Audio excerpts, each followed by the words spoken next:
कारभाऱ्यांनी कधी काही ठरवलंय आणि ते तसंच झालंय असं कधी होईल का? वाटतं का तुम्हाला? तर हाय हॅलो नमस्कार, Shri Swami Samarth, welcome to my mini blog. आज होता आपला अक्षय तृतीयेचा दुसरा दिवस आणि आज निघायचं होतं आपल्याला पुण्याला. आणि सकाळ सकाळ लवकर निघायचं होतं कारण नाहोऱ्याकडून यायला काल रात्री उशीर झाला, त्यामुळे रात्री काही निघलो नाही तर सकाळी निघायचं होतं.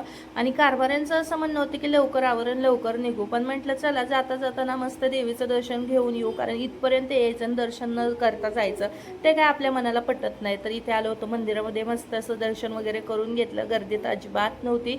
आणि कारभाऱ्यांचं म्हणणं होतं की सकाळ सकाळ लवकर निघलं तर ट्रॅफिक वगैरे सापडायचं नाही, रोड मोकळा भेटेल आणि लवकर पोहोचू, ह्या हिशोबाने कारभाऱ्यांनी लवकर आवरायला लावलं होतं.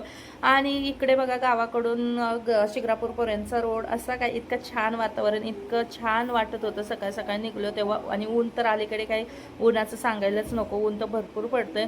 आणि त्यानंतर मग निघालो सणसवाडीच्या पुढे, पण तिथून पुढे असं ट्रॅफिक जाम होतं काही विचारूच नका. वाटेमध्ये जाताना मस्त उसाचा रस प्यायचा होता, कारण अवधूत शेटला लागत होतं काहीतरी थंड प्यायला, तर त्याला उसाचा रस वगैरे घेतला. त्यानंतर पुण्यामध्ये पोहोचल्यावर बघा हे असं काय ट्रॅफिक होतं, याने डोकं अक्षरशः जाम होतं. इकडे यायचं म्हटलं की हे नुसतं गाड्या आणि गाड्या असंच काहीतरी असतं. आणि गावाकडून येताना खूप सारा वानवळा माझ्या सासूबाईंनी आमच्यासाठी भरला होता, तर तो असा काय होता दोन्ही सासांनी मिळून दिलेला आहे बरं का.